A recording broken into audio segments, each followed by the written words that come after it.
Thus Up on Doc Reo TV.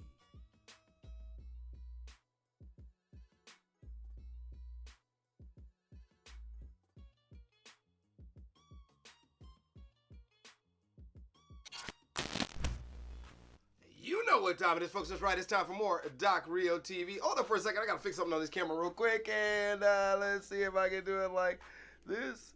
Hey. Okay, there we go. I see everything now on the camera. All right. Just trying to make sure I see all the menu information, all that stuff, including the battery power, because I had this stuff turned off.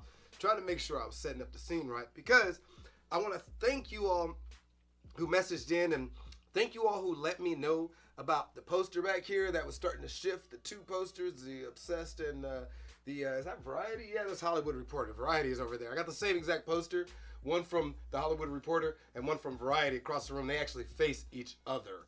So call me weird, I don't know, but it's the same exact poster, except they just both say, one says Daily Variety and one says the Hollywood Reporter. So with that being said, we are here today. Why? Because this is another episode of Nasu Chronicles, Book of Scrolls, episode 8. That's right, we're at episode 8, and wow, this one, I'm finding it hard to condense it down without skipping so many different parts of the series, you know, and not being able to jump back and forth. So this series, this particular episode, I want to try to jump back and forth, give you a kind of full view of what this episode is like, but it's going to be a little long, so stay tuned. If you like to, please stay tuned, and if you really like this, don't forget to click like below, and don't forget to subscribe to this particular channel right here, Doc Reo TV, please. I'd love seeing some people subscribe. It makes me excited. I don't know what that is. I don't know what it is. It must be that feeling of people actually liking what you're putting out there. And so if you really like what I'm putting out there, please just let me know by either liking, a comment, subscribing, any way you wish. I'd rather see something come from you than you know, hear the crickets. But I'm getting a lot of people responding, so I'm really liking that part. So without further ado, I'm kind of lollygagging here because this is a long one and I'm kind of procrastinating to get it down here. So let's just jump right into it. All right. So right now, we are on Uttara Prime. And the four horsemen ride through the desert. And as they ride through the desert, they're just kicking up dust. And it's Uttara Prime. And it's, you know, you see a trail of dust behind them riding through the desert. And this dust cloud that they create keeps growing instead of dissipating behind them. It's kind of a weird dust cloud. It's almost like it's following them. And as it follows them, it keeps rolling and getting bigger like a snowball effect. Well, the four horsemen take this winding trail through like two different mountains. And as they're going through the two different mountains, the trail continues to follow them through these mountains. And as they hit the crest of the mountains, all of a sudden you start to see the ground shake, or feel the ground shake. Well, you won't feel the ground shake, but you start to see the ground shaking and rocks are falling from these cliffs that are next to them. And they continue to trail out, and this cloud just gets bigger and bigger and bigger, almost to the point where you can't see inside the cloud at all. You can't really tell what's in there. It seems like something's in there, like something's moving around and flying around inside of it, something alive, like the cloud and all its molecules are alive and ready to eat at something. As they get towards the end of this trail, you start to see this village at the end of this trail. And the dark-skinned rider, you can see dark skin under his hood and mask, and he's wearing a dark cloak, and his horse is covered in a dark cloak, but you can't really see his horse yet. He reaches out his decrepit looking hand and he points forward towards this village. And as he points forward towards this village, the rest of the riders charge on more, faster and faster towards this village. Now the villagers see them out front, and the villagers are like running around scrambled, but their village is kind of fortified. They're fortified with these chevaux de frise, all these chevaux de frise laying around. Which, if you don't know what a chevaux de frise is, it's like this long log of wood with holes in it, and they take these like stakes, these wooden stakes that you can just carve out wooden stakes, and they crisscross them through so it stands on its own. And it's a whole bunch of wooden stakes in a row, crisscrossed in like an X form on this long piece of wood, this long wood frame. And what it is it stops cavalry units or people on horseback from breaking into a fortification. All right, so they see these chevaux de frises and all over in their area, and the people are still scrambling and running. One guy, he gets so scared. One guard gets so scared he urinates down his leg and then runs off screaming. You know, and then the horsemen gradually disappear.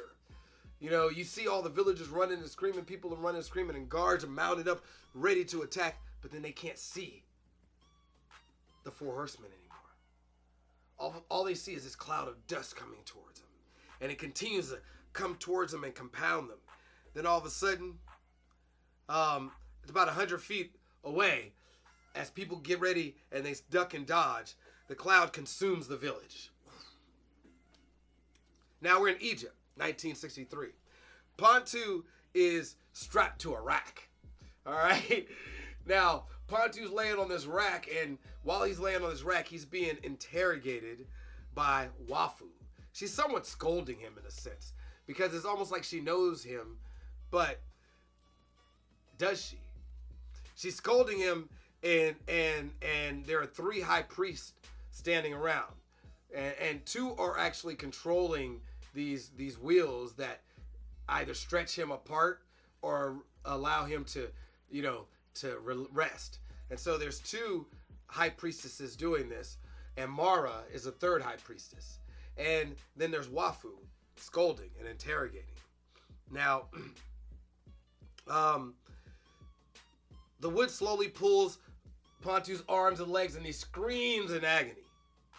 And then Wafu says, "Why would you attempt to ruin the Nasu tradition, Mendavo, I gotta remember the name." She goes, "Why would you attempt to ruin the Nasu tradition, Mendavo?" And Pontu looks at Wafu, confused. As he looks at her, he kind of breathes out this whimper, "That's my father's name." And then Mara Nasu says, "What do you mumble, you insolent mole?" Actually, she said insolent male, but you insolent male. She continues, "You have no respect for the honor of having a Nasu priestess as your wife."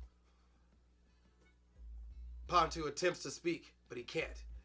It's too much pain. He's not really getting any relief. They didn't really relieve it, so he's just trying to get out these words, but he can't.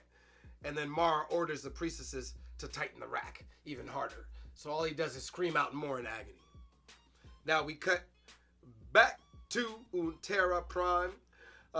People are running all over the place still in Untera Prime, and you can see them running through the dust clouds, and the dust is starting to grab onto people, and certain people are grabbing like they're trying to pull wasp or locusts off their body, and they're panting stuff away, and at the same time people are scratching their shoulders, and they're running and they're scared. While this is all going on,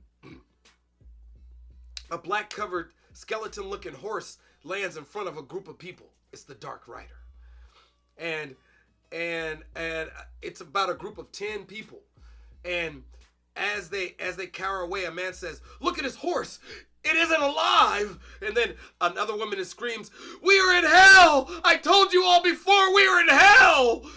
Say, the Black Rider swiftly kills about 10 of them with his pike. He swings it once, and then he swings it back again. And he cuts some people across their head, he cuts some people across their necks, and he cuts some people across their chest, but they all just fall down dead. After murdering almost everyone, the horsemen gather the weak as slaves.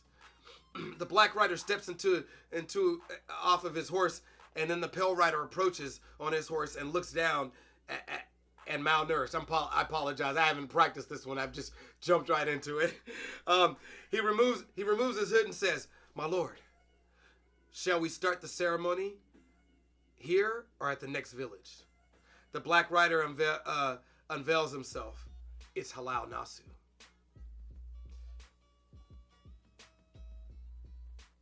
I messed that up.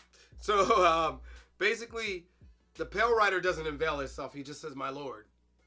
But the Black Rider unveils himself, and you realize it's Halal Nasu. All right. His dark, bald head glistens from the sweat of the afternoon, and he takes his hands and he just kind of brushes his hands and pushes the sweat off his head and falls into the back of his cloak. He looks around over at the Pale Rider and he puts his hand up to give him the symbol to hold on for a second. The other two riders approach. It is the Red Rider and the White Rider. All right.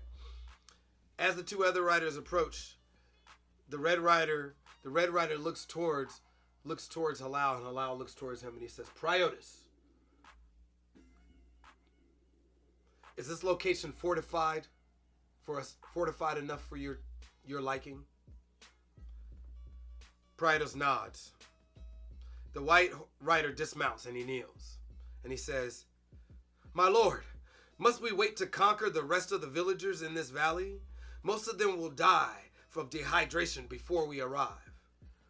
Halal says, be patient, Elijah.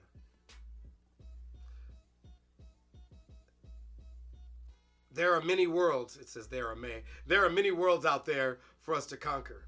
However, we must find a way to escape this prison. To make sure I get that to the copywriters. I hope they saw it. He then turns toward the Pale Rider and says, yes, Nosfermos. We can start the ceremony here. Yes, he turns to the Pale Rider and says, yes, Nosfermos. We can start the ceremony here. That introduces Nosfermos Nasu. Nosfermos Nasu dismounts his horse and he removes his cloak. His skin is pale and his nose and his ears are disfigured. He also has large moles randomly placed around his face. Elijah's eyes glow gold. He stands up and he angrily says, we shouldn't have to wait. Halal instinctively says, silence. His voice is deep and it shakes the entire valley as it echoes through it. Elijah then hears Mara's voice saying, wake up, Elijah, wake up. Present day. Mara is holding Elijah in bed and he is shaking in fear. He wakes and sweat in anger and fear. He wakes and sweat rolls down his face, his nose into his chest. And he breaks Mara's hold, kind of in shock. He looks at her and his eyes are glowing gold. Mara says, calm down, Elijah. It's just a dream, just a nightmare. He lays back into her arms and says, they are becoming more frequent, my love. She says, shh, just rest, my dear, rest. We're back in Egypt, 1963. Pontu is screaming in pain. And then Mendavo walks into the torture chamber. Mendavo kneels and then says, excuse my interruption, Grand Priestess. I was sent here by the guards. Everyone pauses in disbelief for a moment. Mendavo looks at Pontu in shock. And then Maro yells, imposter! That's when the room begins to shake. Pontu starts convulsing uncontrollably. And then his molecules break apart into atoms. The room gets very quiet as everyone looks at each other in shock. And then Wafu enlighteningly says, Pontu Nasu. That's the end of this episode.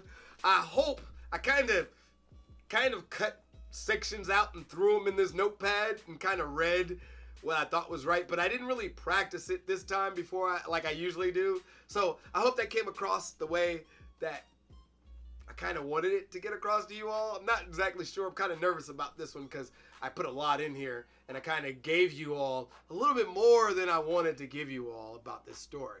But with that being said, I hope you enjoyed this episode. This is Doc. I'm stepping out of here real soon. I want y'all to remember that if you want to advertise before, that would be sponsoring us before this episode, or advertise in the middle of this episode. That is an advertisement, actually. What I mean by the middle of this episode would be at the end of this episode, right before the Doc Reo roll. Please let me know. This is Doc Reo. You can hit me up at Doc Reo, DocReo.com to find out more about advertising for us right here on Doc Reo TV. Other than that, like I said before, I'm stepping out of here. For all y'all I missed on Father's Day, I hope you had a great Father's Day weekend. And, you know, that's all I gotta say. Let me head on out. See y'all soon. Stay tuned for the Doc Reo roll. There it is. If you need to reach us on Facebook, it's at Doc.Reo, yeah. On Twitter at Doc Reo Rants. On Instagram, the picture way. And every time I come, I'm here to stay. Snapping photos and get it right. It's at Doc Reo tonight. Say, on YouTube, you can't stop by Doc Reo TV. That's where you see me. That's where you see me. Hit us up on ReoBucks.com.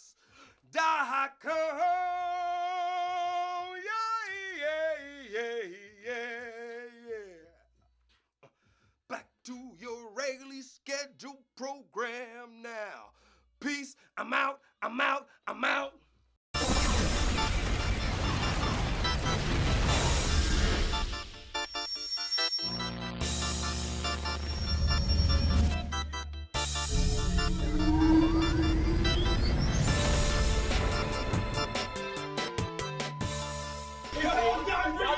Doc Reo TV.